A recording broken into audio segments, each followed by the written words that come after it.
those comments, dude. Okay, so not saying that money ultimately is what rules life, but I mean, Right. it will. When people say money can't buy happiness, like you've never had the money to know if it will buy you happiness. I Hmm. can tell you right now, it makes you way less stressed the fuck out. Yeah. Like if I don't have to worry about living paycheck to paycheck, and that alone can buy some happiness. Like they'll come and they'll argue with me. Like this other dude the other day was like a wannabe entrepreneur. So I screenshotted like I had on New Year's, I made over $10,000 in one day. That's awesome. So I responded to his comment. I put that in my bank statement, right? And then instead of like even admitting he was wrong, he went to the next thing. Like, well, you got a face tattoo. Like, well, I have a face tattoo and made $10,000 in one day. So either way, I still fucking dog walked you.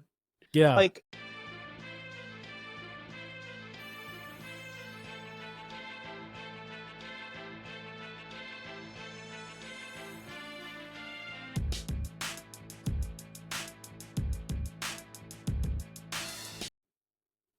All right, guys. Hey, welcome to another episode of Mediocre Dads. I'm your host, Quan. I go by Q, of course, where being mediocre is a choice. And you have to refuse to be mediocre every single day. I am joined by a guest named Kyle Perry. And if you're on Instagram, which I'm sure all of you are, and even on TikTok, I myself not on TikTok, but on Instagram a lot, and you're really into the fitness stuff and the fitness industry and trying to figure out how to, lose weight, get stronger, faster, whatever the case might be, then I'm sure you've come across his profile where his face comes up and he's letting you know how he feels. And I don't say that in a mean way. I say that in the kindest way possible because I like it, because a lot of times nowadays, so many of us are afraid to say what's on our mind. And so many of us, unless it's online, unless we're just typing on our phone, we can say whatever on our mind. But if your face is to another person, you say, hey man, you need to do freaking better. A lot of us just kind of like, recede in the corner. We don't do it. And we don't say it. And I hate that, But this guy right here, he's freaking awesome. He was a Marine. He served in the Marine Corps, which is freaking phenomenal because me being Army. No, we did not make the Army Marine jokes because I think they're tacky, and I think he can respect the fact that he thinks they're probably tacky as well. And so we don't need to get into that, but we're just going to dive right into this episode. Before we do, hey, Kyle, can you kind of introduce yourself to the guests and let them know a little bit about yourself? yeah, for sure. It's funny because we were actually hyping each other up, not making fun of each other. But Yes. my name is Kyle Perry. I'm a Marine Corps veteran. I'm going to tell you guys what I accomplished in the last 2 years and why I'm so gung-ho on making parents take accountability. So within the last 2 years, I left my corporate job where I was making $100,000 a year, but I absolutely hated it. I was almost 300 pounds. Within that time frame, I've lost 110 pounds. I co-authored a best-selling book. I've been featured on over 50 podcasts. I go on Dropping Bombs with Brad Lee, which is one of the biggest podcasts next month in October. Then I've done speaking events online, and I've probably coached around 1,000 people at this point. And I don't say that to brag. I say that to, just like you said in your motto, is like you choose to be mediocre every day. I thought because I was making $100,000 a year, it was okay to be a fat parent, okay to be a fat husband, and it was okay to be mediocre. Yeah, I made good money, but that doesn't change the fact that I didn't have enough energy, and I would take naps after work instead of hanging out with my kids. I wouldn't get up early on the weekends because I wanted to sleep in because I was tired from my life choices. So everything I do and I speak is about the old me, and if that resonates with you and it makes you mad, it's because you know you need a change and you don't want it.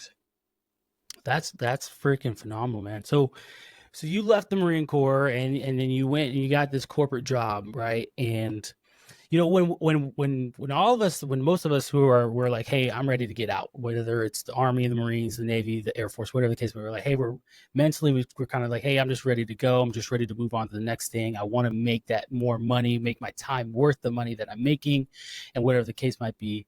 But one of the very first things that people do, and it's like an unspoken thing because no one wants to say it, is they're like, hey, I'm going to stop doing PT because I am so sick and tired of waking up early in the morning to go PT. And so was that kind of one of the mindsets you had where you're just like, hey, I don't have to do this anymore. I can So I do. stayed in shape for like the first year because I still had a fitness business, but as the time went on, I'm like, I don't really care about going to the gym anymore. I thought that's how I felt, but Yeah. I just had no energy because my job was like draining my life from me. That I thought I didn't have the energy to be in shape, but it was really I didn't like my life, and depression and anxiety was like trying like because depression and anxiety it's like a check engine light for your body. but we all ignore it. And I thought maybe I just like was getting out of the groove. I'd just been in it for so long that I didn't want to do it anymore. So I just like, yeah, I'm like, eventually I was like, I don't have to do this anymore. I'm not forced to do this. So I'm just gonna work out 2 to 3 times a week, which when I was 300 pounds, I still work out. I was extremely strong. I was part of the 1% of how strong I was, but I just looked gross because I drank a lot and I ate a lot. Like a lot, the corporate world loves to be like, here's some donuts. We're gonna take you out to lunch, or we're gonna go out to dinner and get some drinks after this because we had a stressful day. And I did that 6 days a week for like 3 years, dude. And Damn, one day you just look in the mirror and you're like, holy shit, I gained 100 pounds. that's crazy. So how much did you weigh when you left the Marine Corps? I weighed like 185 pounds, and then like when I finally started my diet again, I was pretty much 300 pounds. Wow, that's crazy. 300 pounds. That is a crazy weight. And it's, I will say, because I myself have, the most I've ever weighed was 270 pounds. And that was 2 years ago for me. Still in the Army, still doing my thing where and people could tell I'm in my uniform. I look ridiculous, right? Like, I did powerlifting for so long, so I was kind of like, oh, well, to be a powerlifter, you need this type of, you kind of need this weight, and I would use that as an excuse to say like, hey, I can be this weight. But I was tired walking up the stairs. I was tired bending over. I was tired just kind of like, taking 10 steps forward. My kids wanted to wrestle around. I was tired afterwards. And it was just like a ugh moment, where you're just kind of looking at yourself and like, how did it get to this point? Because it doesn't happen overnight, but it's a slow thing that you start to notice creep and creep. And you're like, I can get back in shape. I can fix it. And the next thing you know, you're there and you're like, I thought I could fix it, but I didn't. You know what I mean? And so that I totally resonate and totally can feel that what you're talking about, where you're just like, this is what kind of the realm, the world, and what you're living in, and you just get accustomed to it. So what was that change? Where was that mental shift for you? What was that thing that you said? You're like, hey, I'm done. I'm done. I look ridiculous. I need that switch. What was that change for you? So a lot of it actually started with I didn't even really get into it to lose weight. I got sober off of alcohol. Like I decided to cut alcohol completely off my life, and that was because alcohol has always been a contributing factor to me almost getting into a lot of trouble. So long story short, I was on this cruise ship. This girl was talking crazy to my wife, and I got into it with her husband. Like, if you don't tell your wife to calm down, I ended up smacking this dude into a brick wall when we were in Miami, and like I thought he was gonna die. I'm not saying that to try to act like a tough guy or anything, but we were Mm-hmm. on the cruise ship the next day because they were on the cruise with us. And the cruise ship was like, we have to turn down. There's an emergency situation with somebody with internal bleeding. And in my head, I'm like, dude, this dude has a brain bleed. I'm going to prison for the rest of my life. Like, I just fucked my whole entire life up over something stupid. Thankfully, it wasn't him. I saw him like an hour later. But that was like my first, like, I'm not drinking ever again. So Yeah. as I cut out the alcohol, it's easy. It's super easy to lose weight because then you're not eating the excess food when you get drunk either. Then as I started getting back in shape, I'm like, I really want to get back into fitness and start taking fitness serious and start coaching people again. And I hired a mentor to help me get my business set up. And then I just kept losing weight after that because I know the better you look on camera, the more clients you're going to get, obviously. And I like changing lives. Like once I felt how good I felt being sober and in shape, I'm like, oh, I got to wake the world up. Yeah. And there are moments in our life like that. And I think it when it happens to us, it happens to some of us, we are like, okay, something needs to change. Some of us just continue down that path until something even worse happens. Until And they I finally end up in prison or dead. Like sometimes they never wake up. Right. And like I said, you yourself can speak to it because you're a coach, so you do the fitness, you do the nutrition, and you do the mindset stuff, right? So I'm sure you've dealt with a lot of clients where, you know, it seems like they're living in their head constantly, and it's so hard to get them out of that mindset. It was like, hey, hold on, take a step back for a second and realize how far you've come from when you first started talking to me, or when you realize you wanted to make a change.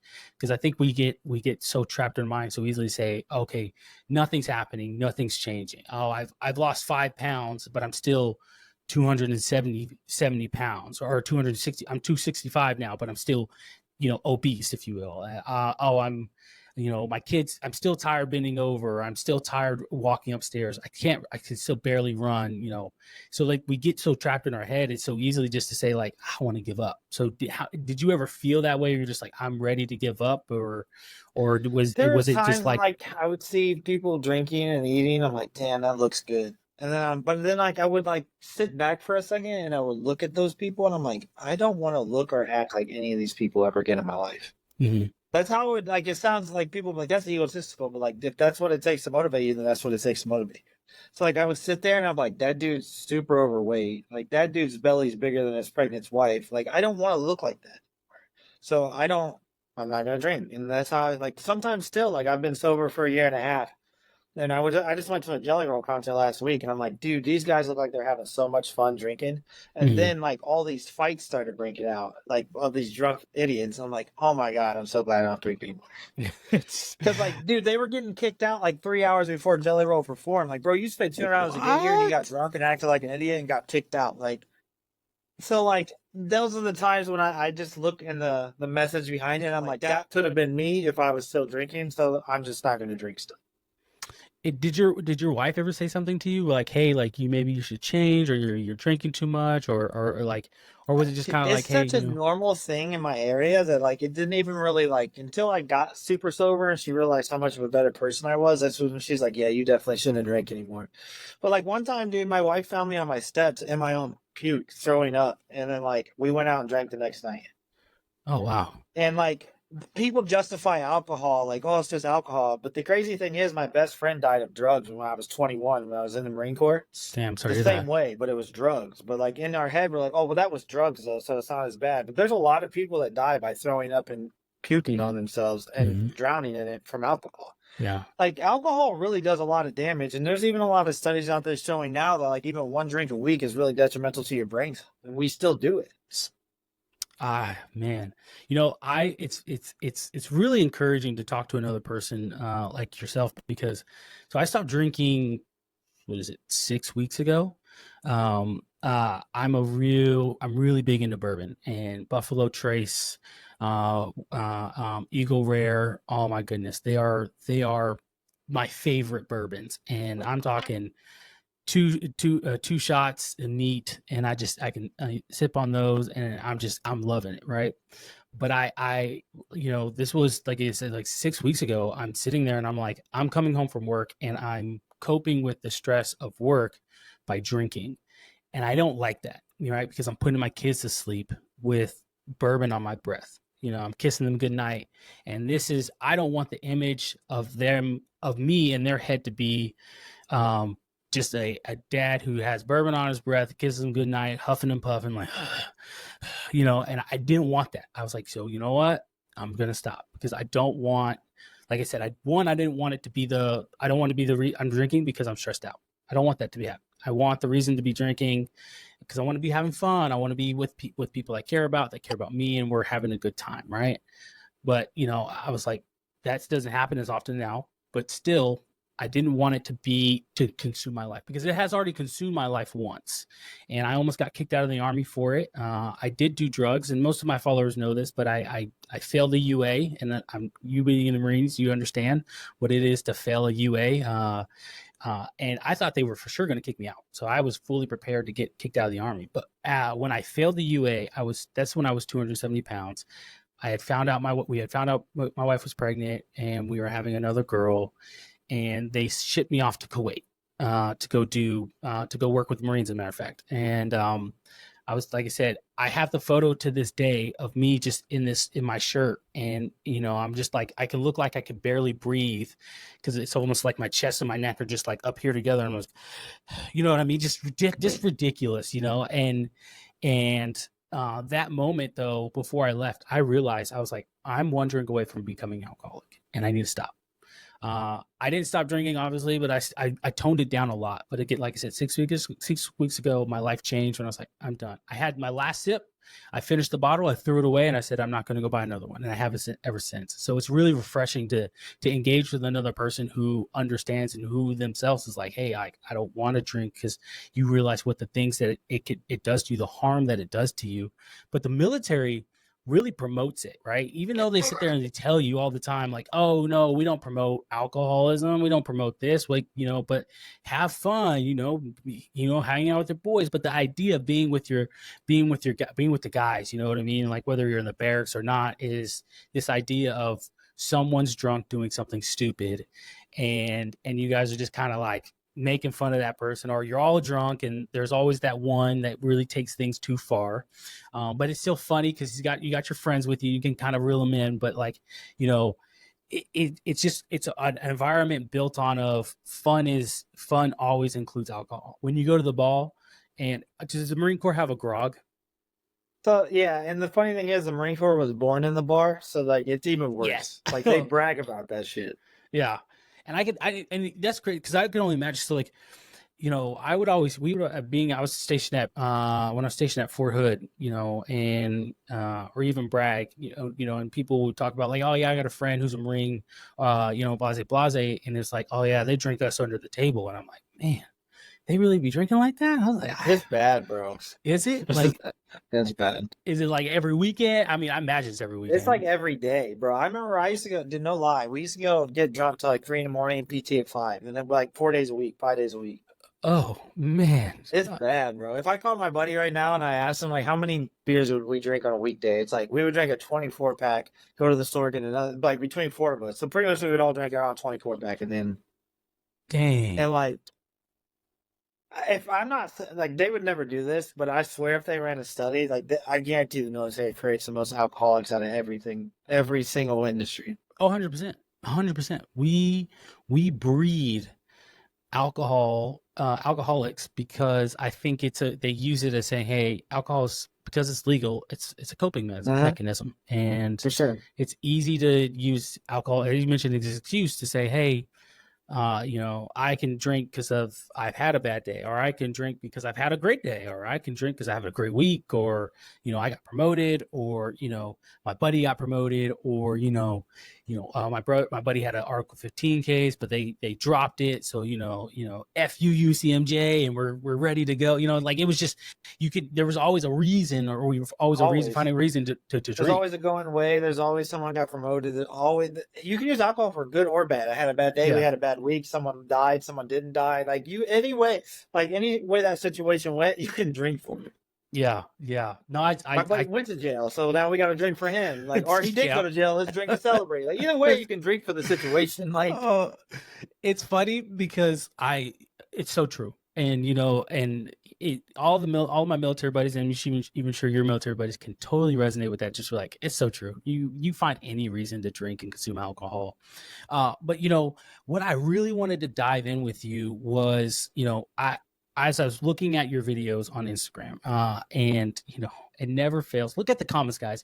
One of the best things about social media is reading the comments, because people will say whatever they want on the comments as if there's no consequences. Like as if there's just like, there's no consequences to what I say here. I can say whatever I want and I'm going to post it. And this person is going to hear how I really feel, and they're going to get this work, So like, I watched one of your videos, and where you mentioned, you talked about, like, hey, if you're fat because you eat too much, and you chose to eat too much. So you choose to be fat. It's not wrong for me to call you fat. And I was like, I totally agree with that.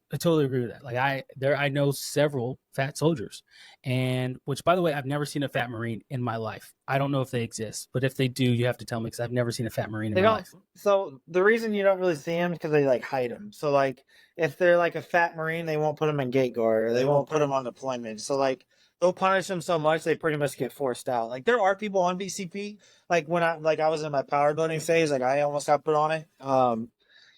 So there are people on it, but they force you so much to lose weight. Like if you don't, they pretty much kick you out so fast. That's why you don't see a lot. Got you. Well, they don't play any fucking games with it, bro. Like if you're on it and you don't get off that BCP within 90 days, like they cut you and you're gone. Like it's that fast. Yeah, they don't play around. I'm envious of that, because the Army's program is trash. I have a soldier who's been on the program for over 2 years. And the thing that sucks about it being that strict, though, is I've seen people with abs get kicked out because they couldn't make weight and they still couldn't take because their neck was too small. So with it Wow. being that stringent, sometimes it fucks over good people. But I mean, it's still almost still worth it though, because you get all the shit bags out anyways. Yeah. Yeah. Like, so you know what I mean? Sometimes that you have like there's just like countries that are really safe. Some people go to jail that shouldn't be, but the Mhm. country's still really safe, so it's worth the risk. Yeah. No, 100%. 100%. Um, I I ask that because every time I see Marine, or talk to Marine, I have to ask them, like, hey, where are all the fat Marines? Because Yeah, in they the hide them for Army, sure. Bro. we have so many fat people, and I I just see a get, lot of like memes about fat army people a lot. oh my god, the I personally National never saw Guard. them in person because I never really saw. I only worked with Navy people, so I never saw Army people. I saw a lot of overweight Navy people too, though. Yeah, but the National Guard for us is what gives us a bad rep, So like on social Yeah, media, yeah, if you see it, if you're like, Army, there's no way if they're National Guard yeah. guardsmen or not, right? But like it's crazy. Regular Army people be like, oh, that's a guard unit for sure. They're doing A, B, and C all wrong, and there's this Oh person yeah. doing that as a guard unit for sure. You can tell. Yeah. You can tell the reserve units in the Marine Corps too, because their hair is always way longer. Because they Mm. always try to stretch the regulations, and they're always a little bit chunkier. Gotcha. See, look, and that's the same thing. Like our National Guard really does us a disservice, and it's crazy because they're the ones who seem to be on social media promoting promoting the Army more.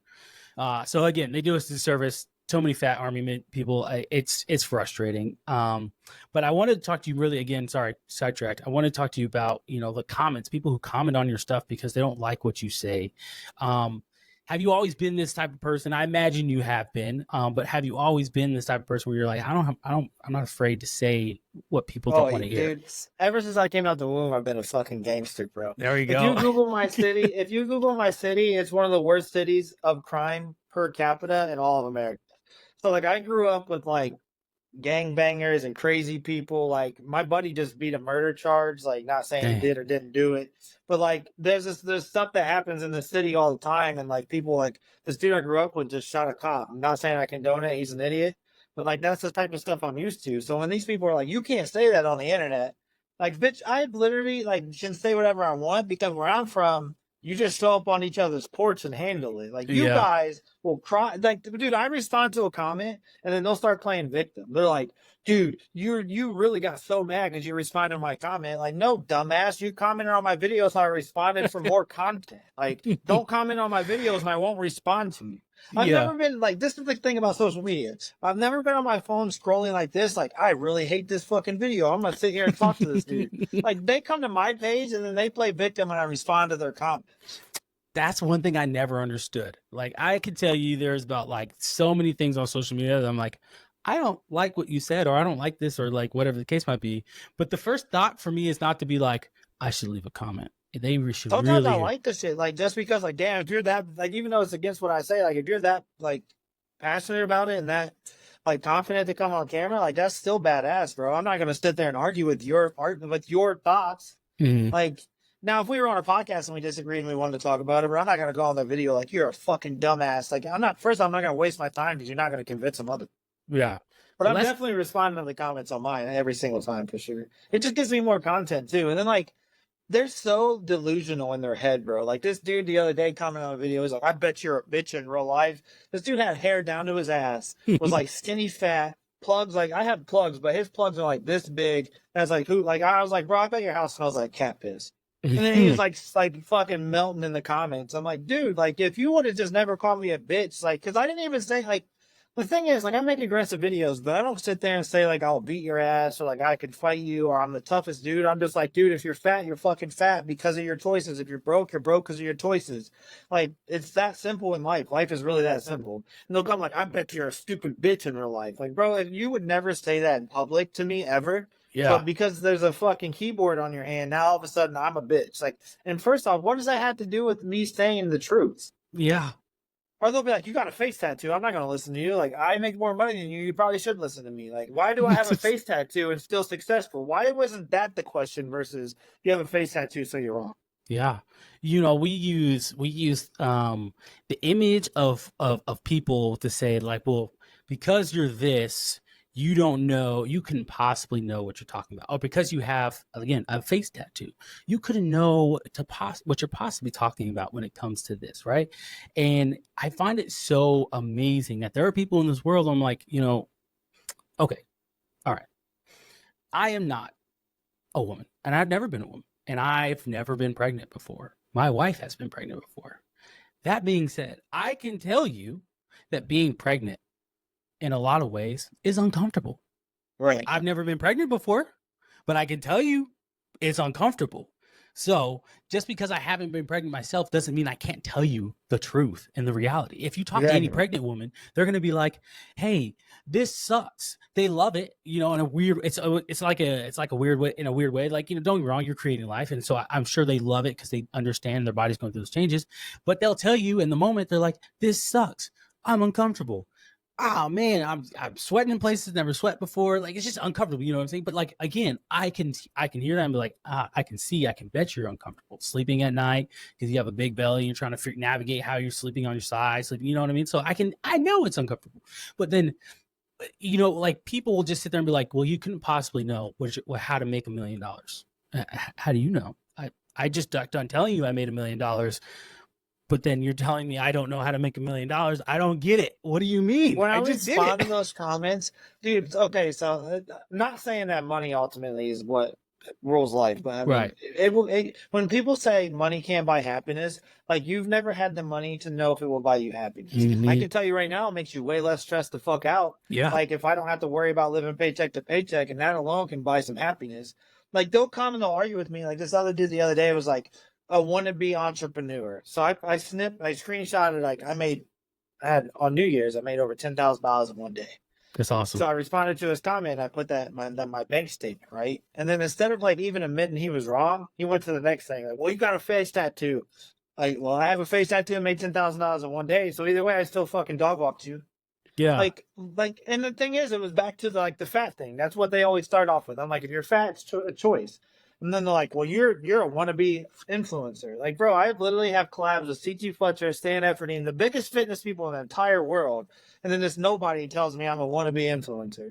And then I respond and show them, like, I either have these collabs, or I know this celebrity, or I hang out with this celebrity, or I make this much money. And then instead of being like, oh, wow, this dude really is creditable, the next thing is, you look like a loser justifying yourself to somebody that's a nobody. Like, bro, you motherfuckers just flip to the next thing because you just don't want to admit you're wrong.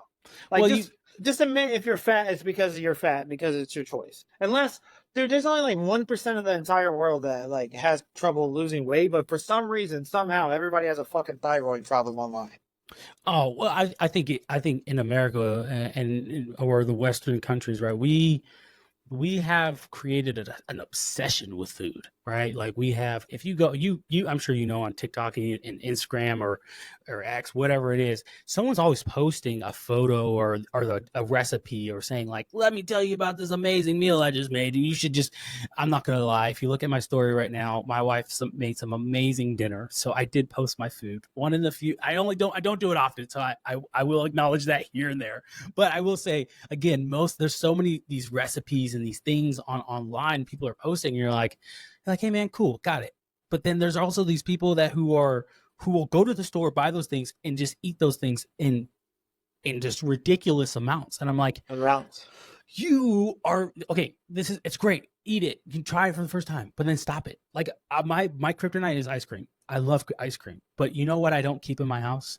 Ice cream, because I know if I have ice cream in my house, I'll eat the whole thing, and I'll be like, okay, well, I need to go run 5 or 6 miles tomorrow to make this, to more or less earn this, right? And so I will. But like, again, after we're eating the thing, ice cream, I feel like straight dog water. I'm just like, I hate the feeling of this completely.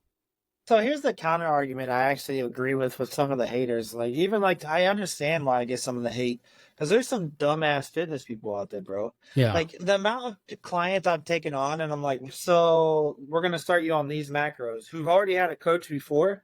And they're like, I've never tracked calories before. What do I do? I'm like, so what did that coach do for you? Like, I don't understand. If you've never tracked any calories at all and you had a fitness coach, what was he teaching you? Mm-hmm. Like, they'll give them like a cookie cutter meal plan, but that doesn't teach anyone anything, because as soon as they get off of it, they don't know what they were eating, their calories or nothing. So they didn't teach them anything. Probably sold them the same plan that they sold 50 other people just to make some money.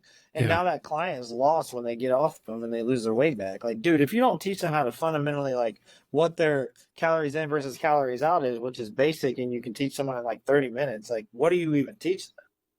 Well, it's I think a lot of people also though like like the idea of this amazing diet, right? This one diet that fits, that's one diet for all, or the one pill for all, or which reminds me, we should talk about Ozempic. I think it's Ozempic, that stupid pill.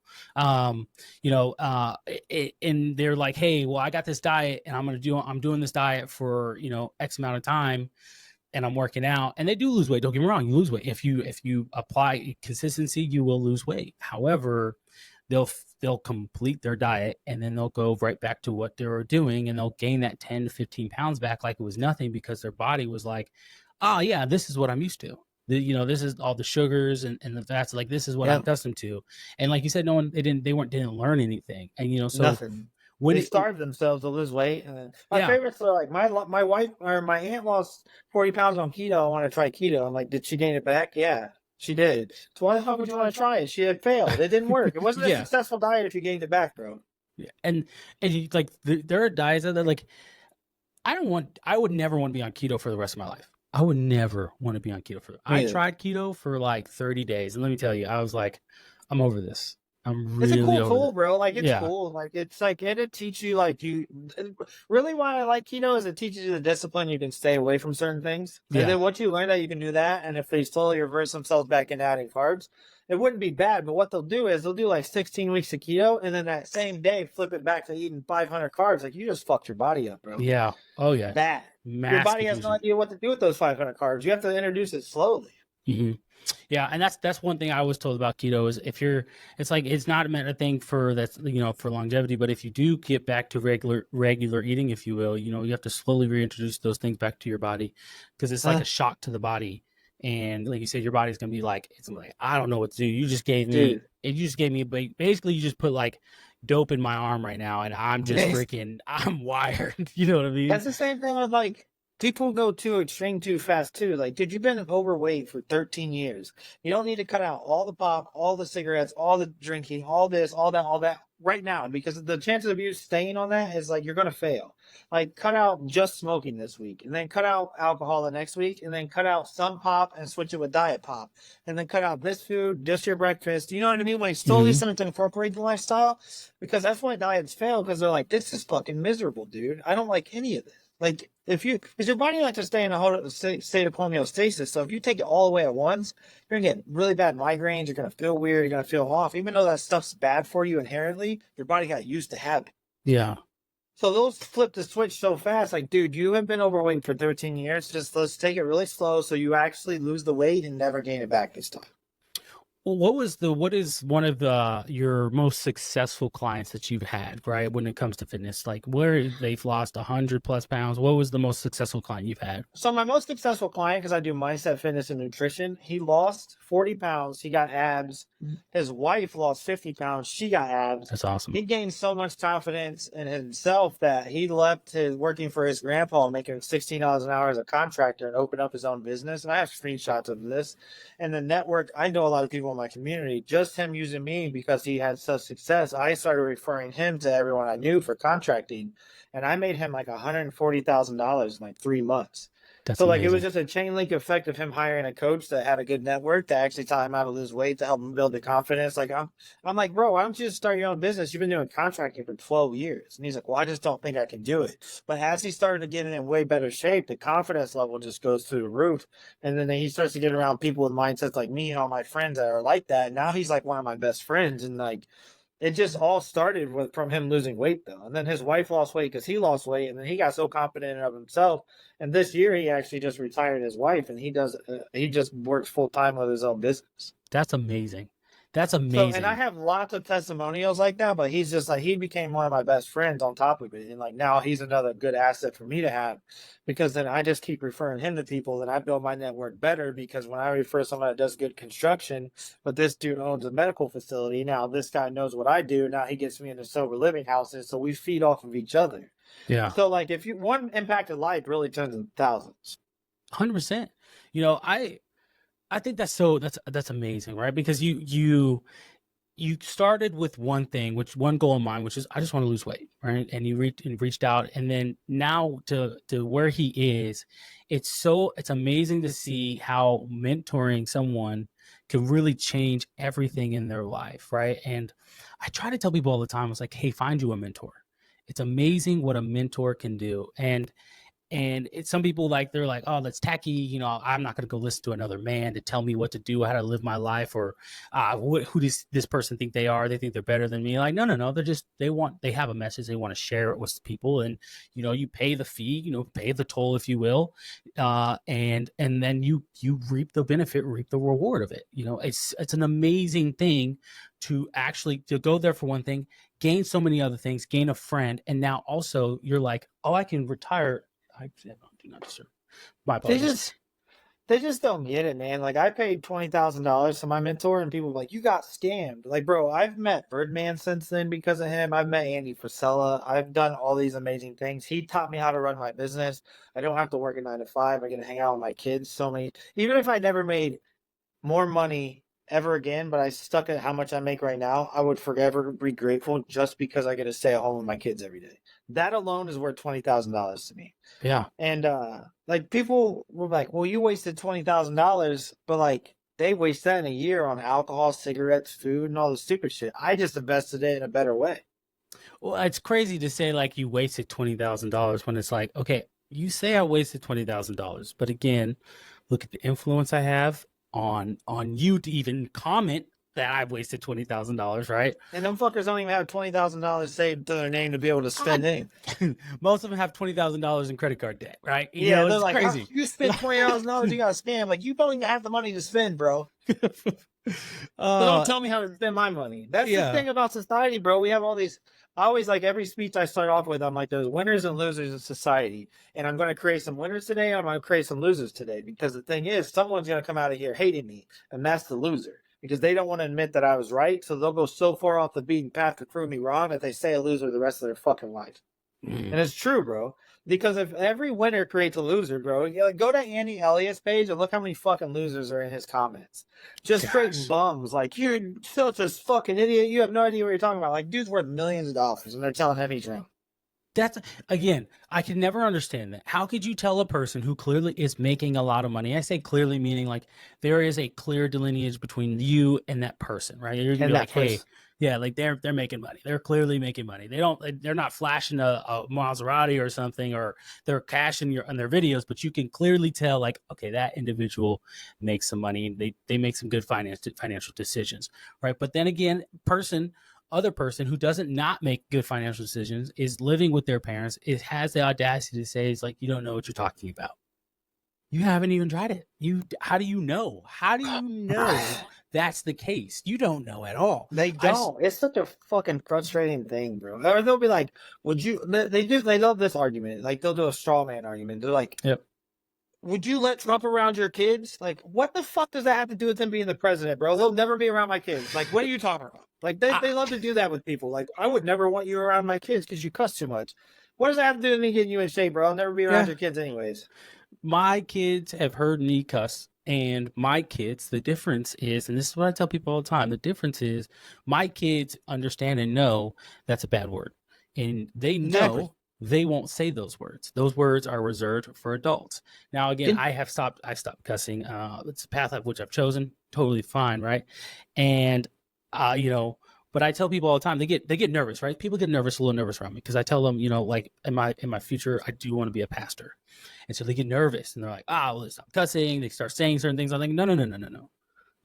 You should not by any means get nervous. Don't feel like you need to change for me. I am not a holier than thou person by any means, right? I'm still a sinner trying to change, and I confess my sins every single day to the Lord, and I just pray that He forgives me. Like I'm still failing, if you will, all the time. I'm able to recognize that. But people immediately trying to change, and I'm like, no, just be you. Just be you. Be you. Be the person you are, and strive for success. Listen, my kids know they're not going to cuss. if my kids cuss, listen, they got to answer the dad, and I promise you, they don't want to answer the dad because they've had to answer the dad before. And not to say I'm threatening my kids or anything, but my kids know and they understand that's not a game that I'm playing with them. We're not playing that game at all by any means. And when people mention Trump, would you let Trump run your kids? Probably. If I got to meet the president of the United States, hell yeah, why not? What do you mean? I'd shake his hand. All right, sorry guys, we're back. I know we were in intent conversation, and then technical difficulties. It's okay. This is technology. It's whatever. It is what it is. We make it work. So we were talking about, right? So like I was saying, so when people talk about like, hey, Trump, I would never let him meet. Would you ever let him meet your kids or whatever? One, I don't know. I would, if there would ever be an opportunity where I'd be in the vicinity of Trump. I don't, but if there were and there were opportunity presented itself, I would do it. I would wholeheartedly do it. I would totally meet the And you can attest to this, bro, because you were in the military at the same time I was. Remember when, before he was in office, we was getting like 0.08% raises, and the first year he came in, it was like 3.2. Yeah. So like, you can say whatever you want about him not liking us or the country, but like, he gave me, that was the best thing that could ever happen, bro. Because like back then it was like poverty wages in the military. Yo, and that's the crazy part, right? Like people were like, I remember the comp when it was happening, where people were like, "Yo, did you hear? We're about to get a 3.2% raise." And I'm like, well, what is that? How much would that be? And look, we all become mathematicians when it's coming to money. We're all like, okay, if you had the 3.2 on top of the 1,800 I currently make, okay, well then, hold on. If I change my TSP to this, listen, guys, I'm about to be rolling it. You know what I mean? Like we all become freaking math wizards. Live life. Like it's the first time we beat inflation in the military in like 5 years. It was crazy. To now where you can't even afford groceries, and I say you, but most people, most of us, like unfortunately can't afford groceries, and it's unfortunate. It is really unfortunate that people would rather focus on the individual rather than what does your wallet say? Like what is your wallet telling you right now? Before I forget, the only reason I brought that up is because like I'll have someone comment on there like, well, what credentials do you have to even talk about like politics? Like I served in the military, I climbed all the way up the corporate world, and now I'm a successful entrepreneur. I think that justifies being able to talk about politics over the gas station worker that don't like that I say people are fat. Yes. Like one of my statuses, so I make a bunch of controversial stuff on Facebook, and like this overweight nurse came on there, and she's like, I disagree because I'm a nurse. I'm like, well, my wife's a nurse and she has a 6-pack and she has 3 kids. And here's a doctor's podcast I did. The doctor agrees. And then she was like, well, not all doctors know about nutrition. I'm like, bingo. Not all nurses know about nutrition either, obviously. And she's like, you're such a fucking egotistical douchebag. I'm like, why? Because I said you're overweight as a nurse, which is true. Like, just because you don't like what I just said means not, because like what I was talking about is like nurses and doctors should have to make weight just like the military, bro, because no fucking fat doctor should be telling a kid they need to lose weight to be healthier, because the kid is not going to listen. Yeah. How are you going to listen to a doctor that's sweating profusely as he walks in the room just from walking when he tells you need to take your health more serious? That again, I get it. There are people who have received training and specialty training and skills that they've learned over time, and that's great. I'm all for it. And they know they have the knowledge and they have the information they can pass on to everybody else. But again, and you can test this, right? If you're in fitness, you cannot be a fat person explaining to other people how to be fit. You cannot. I'm sorry. They're not going to listen to you. I wouldn't listen to you because you don't even listen to yourself. So how is anybody else going to listen to you, explain to them in order to get a 6-pack, which I don't have, but in order to get a 6-pack, you need to do A, B, and C, and you need to eat this way and eat this lifestyle. And you're like, but you don't even do it yourself. The society lets the fat fitness people get famous because they're like, oh, that's so cool. You're like chasing your dreams, but you're overweight. Like, that's such a cool thing. Like, are you guys like, do we live in fucking backwards land? Yeah. Oh, like, where the fuck, like, this lady's, like, I just saw this dude. It was this coach. I commented on that too. And I'm like, listen, ma'am, I'm only saying this because I actually love you. I will coach you completely for free. And I will show you how much money you will really make once you get in shape. Because I can just tell, even though you have 180,000 followers, you don't make any money from this. Like, yeah, sure. People are saying, yeah, live your life. That's awesome that you're overweight and still working out. But like, who's going to really sign up with you? Right. Well, and it's not going to happen. It's one of those things where I'm like, okay, if you are explaining to me, this is you're starting and you're going through you're starting your fitness journey and you want people to follow you and all these things and all this good, sure, I'm all for it, right? Like let people go follow that journey with you and even them that they themselves might get involved in doing their own thing, right? Sure. But to just be like, hey, I'm a fitness coach and you should hear fitness advice from me. I'm like, no. Army's really good at doing this. So they have these nutritionists and all these people, right? And I'll never forget, I went and saw one of these nutritionists, and they were, I wouldn't say they were like obese or like a Lizzo large, but they were definitely like how do I put it? They were like almost like a skinny fat. You know what I'm saying? They have like that baby fat still, that stubborn fat, like, but like you could also tell like they don't do anything outside of maybe going on walks every night. You know what I mean? That's just all the roughly what they do, which again, still fine, healthy enough, right? But this nutritionist is trying to explain to me like, hey, you're in the obesity percentile, so you need to lose some body fat, and here's some tips and tricks, and here's this packet on some healthy foods to eat and things. And I'm like, cool, man, cool. I appreciate it. Army tells you, military gave you some paperwork, told you to give to me. It says, hey, this is what nutrition looks like.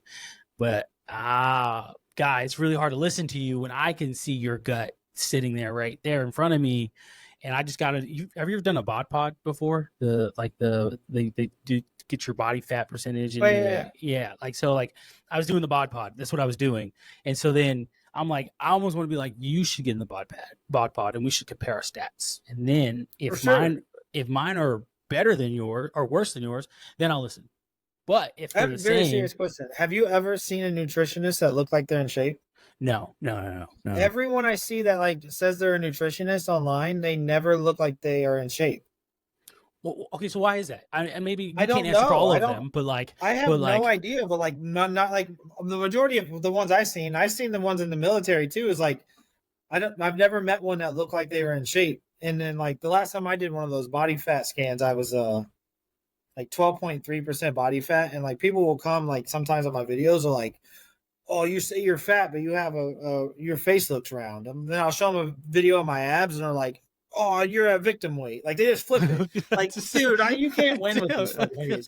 But like, yeah. I really like, I see a lot of nutritionists, and I don't know what it is. Like maybe they went to school for the money to they don't really care about it. I've experienced that too. Is like they don't even look like they know anything about nutrition. I think most people in society today are doing things just for the money. Everything is for I feel like most money. doctors, unless they're in shape, got into it for the sales of being a doctor, not to actually care about health.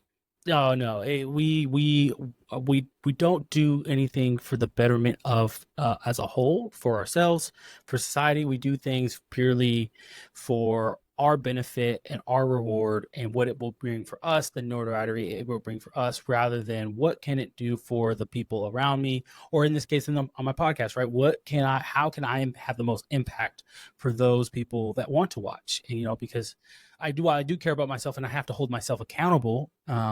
I think it's also a good way to have these conversations, a good way to help people to hold themselves accountable, because again, it's so easy to sit there, be on the other side of this keyboard and be like, oh, look, I'm the victim. And you're the reason why I'm a victim because you thought I was fat. One thing I love about the Army guys in the military is, calling people fat, not necessarily to their face, but still just calling people fat. It's not a protected category.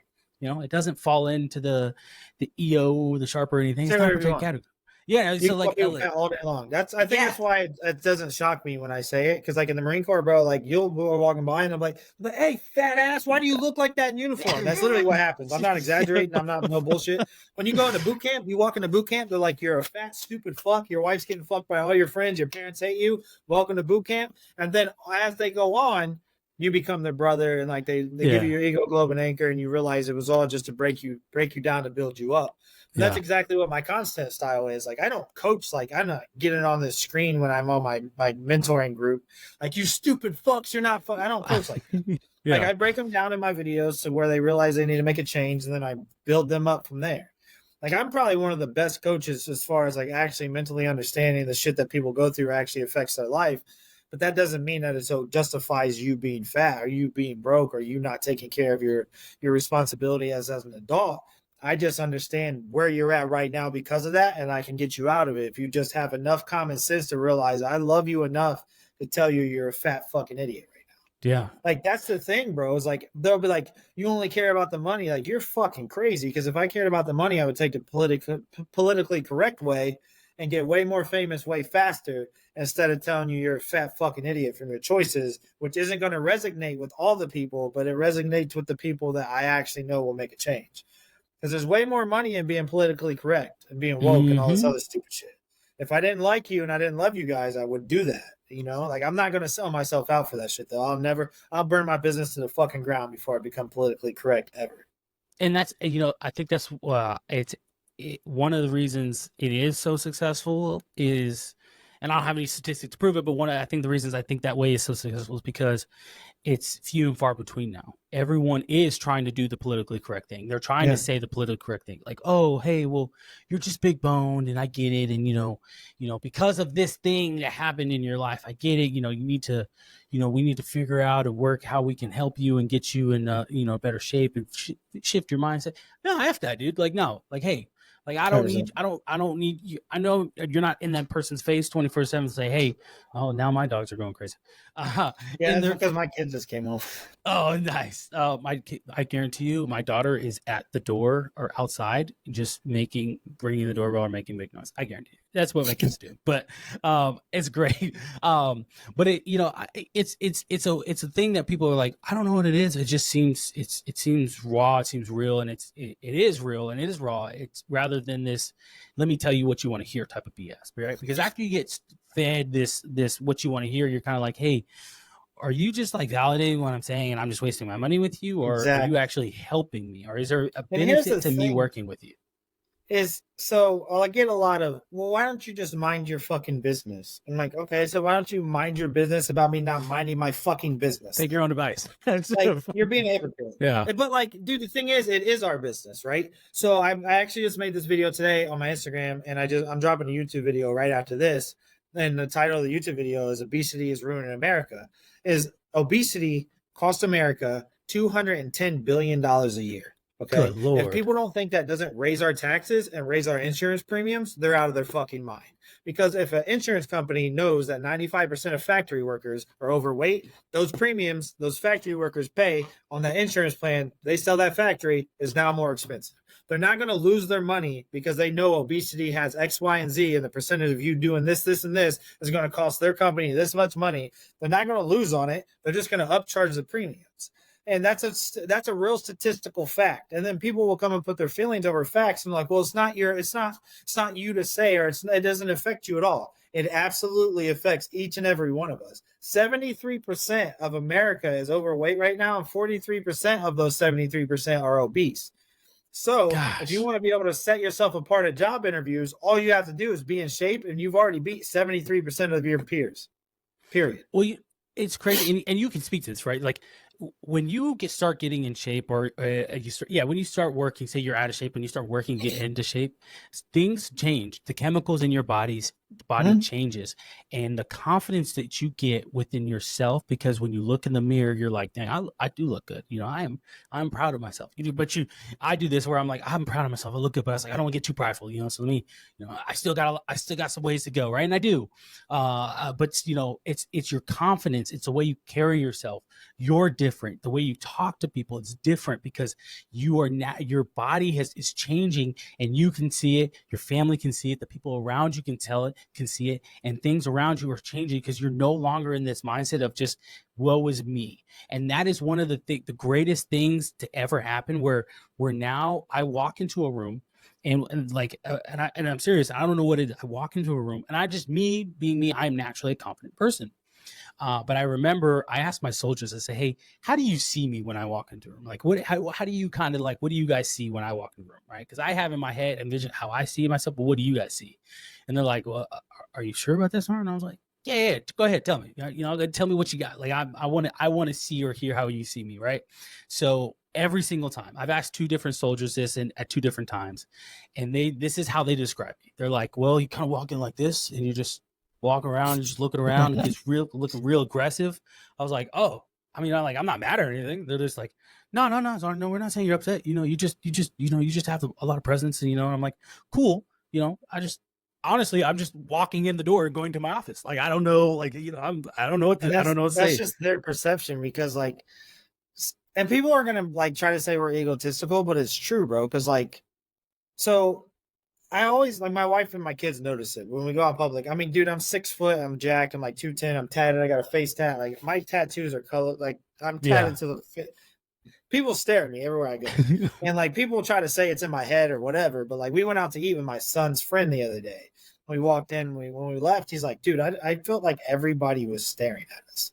So if a 13-year-old kid notices that I'm getting everyone to stare at me, society in and of itself are delusional if they don't think if you get in crazy good shape that it can open up better doors for you.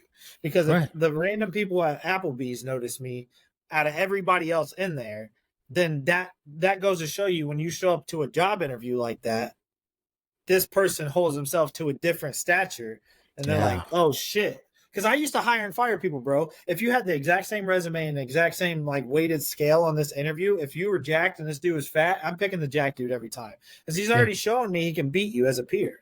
Period. And I already know if he carries that mindset that he had right there, the way he carried his body onto the workforce, he's going to outwork this fat person. That fat person is not going to be able to make it up and down the stairs as fast. He's not going to be able to make it back from lunches as fast. He's not going to be able to keep up the pace as fast. He's not going to be able to work 12 hours in that room if he has to work over like the other dude can. It's just statistically the truth. And I'm going to hire the fucking jack person every single time. It's now, if this fat dude, overweight guy, smoke checked him and everything else, and like he has more common sense and everything else, and he's going to get the job. But I'm just saying, on a level playing field, if their paper to paper job interview did the same, the jack dudes get the job every time. 100%, right? Like, it's so easy to get wrapped in the mindset of like, oh, okay, well, in order for me to be successful, I have to be fit. No, fitness, your ability to take care of yourself shows the work ethic you're willing to put into taking care of yourself, shows everyone around you that you're willing to do the hard things and for a long period of time, and you're consistent rather than that person who's not, right? And that's what I think, that's the translation to your everyday life, where you're willing to do. I'll do this. I'll say that. I'll give you a perfect example. For my birthday every year, I run a half marathon. I started it, was it 3 years ago? But I ran my second one last year because my wife was pregnant before in 2022, so I couldn't run a half marathon. But now I told my wife this, and I tell everybody, I was like, for my birthday, I run a half marathon. My birthday is on November 12th. November 11th, as you know, is Veterans Day. So I run a half marathon every Veterans Day. And I do that. And I tell people, it's like, yeah, they're like, what'd you do for your birthday? I said, I ran a half marathon. They're like, what? Is something wrong with you? I said, no. I just, one, I enjoy running. And two, I do it to prove to myself that even though I'm getting older, I can still go run 13.10 miles, right? That's badass. Yeah, man. And so I'm gonna run my first full marathon in December. And so I'm in San Antonio. It's the Rock and Roll. Yeah, it's called Rock and Roll. It's in downtown San Antonio. They do it all over the world, the states. They got one in Vegas, Arizona, Phoenix, everywhere, right? Anyway, so that's what I do. That's me to keep, one, to hold myself accountable, and two, to show my kids, man, dad's freaking awesome. Like I'll run, when I came across the finish line for my my half marathon last year, man, I was cramping up. I'm not gonna lie, I didn't have the right I didn't have enough chewies or things for the run, so my legs were cramping up. So I came across the finish line just basically cramping. This lady's handed me a freaking medal, and I'm just like, snatch it, like, just get away from me, I just want to sit down. But my kids are just thrilled. They're just like, Dad, super excited to see me, hugging me, and then you just see the joy in their eyes. And I'm like, oh, it was all worth it. I'm in pain. I'm going to be in pain for the next day or so, but it was all worth it. And I say that to say, because I'm willing to put in the work to do behind it, for myself, to show to my kids that, like, hey, I don't ever want to be that fat, irresponsible dad where they have to make excuses for me. I don't want my kids to have to make excuses for me. I don't want to have to get tired when I'm playing with my kids. I try to have kids when I was younger. So like my first daughter was 22 23 when she was born. And I told my wife, I was like, I want to have kids when we're young so I can still be playing with them when they're older, where like my dad was. Like my dad played basketball with me and my brother, or football, all through high school. Like we would go out and practice and we'd play. And I'd be like, I don't know how this old dude's keeping up with us, but he's keeping up. And like that is what I want to do because my dad did it for me. And I think that's one of the best ways as parents as we can show our kids is like, hey, I may not be in amazing shape, but like, look, I'm gonna go out there and put in some work. And like I can't do what I was doing 20 years ago, but I can still, keep up with you and show you I got some tricks and have some fun. And your kids enjoy that. Your kids enjoy being, 100%. being part of their life. And it's so impactful. So I want to kind of finish the conversation, not here, but like have a few more questions, but I want to ask you, well, your life as a dad. What is your life as a dad like? You get to spend time with your kids, as you mentioned. That $20,000 investment, the best investment you would say in your life, right? Because you get to spend so much more time with your kids. What is that like for you? It's probably one of the coolest feelings ever. And it's funny because like you wanted to have kids young because your parents were young. I wanted to have kids young because my parents were old. My dad's 70 something now and I'm only 30. Wow. So he was too old to really ever do anything with me. And my dad worked on the traveling railroad, so I never really saw my dad. And with me being in the military, like we would do fake deployments all the time. So I missed out on a lot of my oldest kid's life, like going for 2-3 weeks at a time. Plus, like from the time you go to boot camp to the time you get out of the schoolhouse, it's almost a year stretch that my son didn't see me. Wow. Because I already had a kid by then. Because I wanted to do the same thing. We wanted to have our kids young, get them out of the way. And it's probably the coolest experience now because like now I can put my kids on the bus, get them off the bus, go to their school events, go to all their sporting events, go to my daughter's gymnastics. I can literally do everything. And it's probably one of the coolest feelings ever. And I just wish more people would realize what they could do with their life. This is the thing, bro. It's like people think I hate them because I'm calling them out. I love them enough to where I'm trying to motivate them to realize like there's so much more out there. Yeah. Now, you with your military career, you can't really do much until you get out. Like your schedule's like set in stone. But this is more for like the people that got out of the military that can go into sales, that can work for commission, that can not cap their income, that can build their own schedule. Because when I made an Instagram story about this today, actually, there's all these losers, they'll come and they'll argue with me, right? But like they're selling their body and their mind and their work ethic. They're agreeing with that job that they're only worth $15 an hour. I believe I'm worth thousands of dollars an hour, and that's the type of money I make when I make one sale. And that's what I feel like I'm worth. So I went out and did that. And I want everyone to feel like they're worth that. But you can't do that until you have accountability. And that's exactly what I try to teach my kids. And now that I have all this free time with my kids, I can teach them how to be. Like people will come and they'll comment on my videos. And like one of the best things I probably say to people, because it really pisses them off, but I know in the back of their mind, they're like, he's right, is they'll be like, that's like this, that, and the third. They'll make excuses. And I'm like, that's fine. We're not going to argue. Call me back in 10 years when your kids work for my kids. Because your kids, they might not listen to you, but they emulate you. So that fat dad is going to create a fat kid that's lazy, that only works for $15 an hour because his dad only taught him that.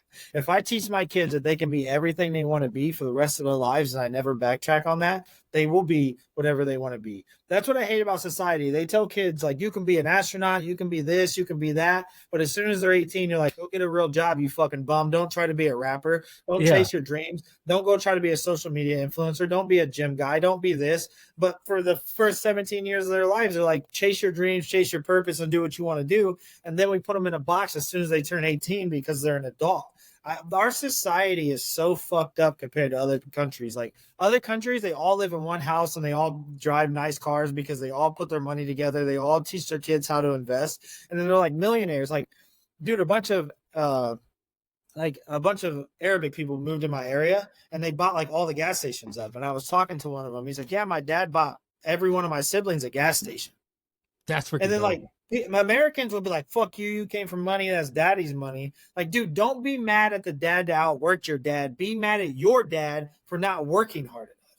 Like, why are we mad at the dads that did something for their kids? We're like, oh, that's daddy's money. Don't be mad at that dad because he outworked your fucking dad. Like, that's the most backwards thing I've ever heard, bro. Yeah. Like, we're mad at the parents that did what they're supposed to do. 100%. They're like, well, Trump got $1 million loan. Like, bro, why aren't you fucking mad at your dad for not even being able to give you $20, bro? Fuck, like, why are you mad at his dad for having a million free dollars laying around he could give his kid? Yo, that's look, if y'all have never read Rich Dad Poor Dad, like that's literally like the whole content, and I wouldn't say the whole content book, but that's basically like the beginning of the book. Him explaining, him explaining his dad makes a lot of money because he was, I think he was a principal or doctor. I don't remember exactly. I think he was a doctor. But he was explaining, little Timmy's dad across the street that he was hanging out with taught him what actually money was and how to make money. And then 10 years later, right, little Timmy's dad was actually a wealthy dad versus his dad, who was still living paycheck to paycheck, making over $100,000 a day, a year with what he was doing. Right. And I, when you said that's immediately what I thought about. I was like, why would you crap on another person's dad when their dad was willing to put in the work and the effort to try to make it and make something better for themselves and for their family, right? Because like you're mad at their dad for running circles around your dad instead of like asking your dad, like, bro, my parents will try to give me financial advice, and I love my parents because they birthed me, but I'm like, I don't want financial advice from you guys. I'm doing just fine. My dad's brainwashed though because he's older. He's like, what are you gonna do for retirement? I'm like, Dad, if you knew the amount of money I made from social media, you wouldn't even like. He's like, what are you gonna do for a 401k? Like, I am my 401k, bro. Like, I don't need someone to match my money. Like, what is it? Alex Ramosi always says, like, invest in the SME, not S&P. Because if you invest in yourself, guess what? That's 100% return. I can take $5,000 and 7x it in ads, or I can take this and do this. You can't get that kind of return in the stock market, bro. I'm not saying don't invest in the stock market because there are things you can do in real estate, but if you invest into yourself, that's where the most money comes from. Like if you just stop spending money on vices and you start eating healthier, right there, you open up $500 extra a month, and you take that $500 and get a certification, and you go from $12 an hour to $15 an hour, then you duplicate that again, you go up to $18 an hour, and you duplicate that again. You know what I mean? And like people will come and say it's too hard. Then like, okay, then just stay fucking broke. I don't know what's harder, being broke or like working that hard to not be broke. Because they're both hard, bro. Which hard do you want? The broke hard lasts a lifetime. So working to get where you want to be lasts like 5 years, and then it's easier. 100%. I started a business. I started a trucking business in 2021. Yeah, 2021. No, I think it was 2000. No, it was 2020. I thought the election was going to go another way. And so I was like, you know what? It's a good time to start a business because, the whole COVID thing and all the BS, I was like, it's probably going to die down and we won't have so much fear mongering of these things going along. Right. Didn't work out. I'm not blaming on that. That's the reason why my business failed. Ultimately, my business did fail, but it failed because I was scared to start it. I'd be very, very, I felt like I was having a panic attack just to press the button on my keyboard to be like, okay, I'm going to do the thing. I'm officially starting a business, right? Like I'm launching, right? Like I was super nervous, super scared. I did it. I had contractors. I didn't have employees, but I had contractors working for me, whatever the case might be.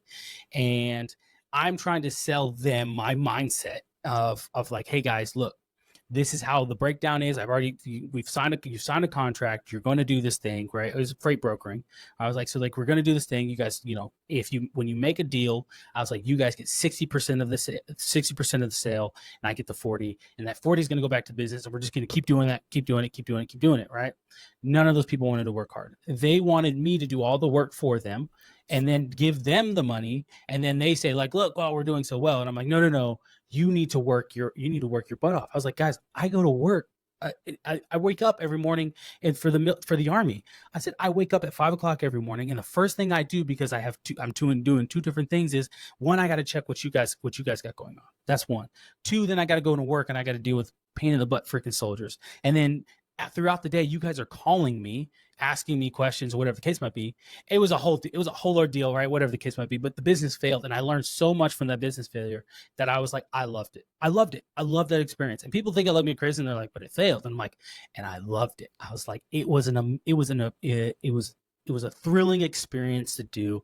And I was like, I can't wait to do it again, because now I've learned so many lessons from that business failing to now where I can be like, when I start my third business, if you will, because I do have a second one, start my third one, I was like, I know what it is, what the work is required of me to do, and how I'm going to do it, what I need, the avenues I need to go, the people I need to talk to, and the influence of actually reaching out to people who are doing it, who are really doing it. So it's an amazing thing.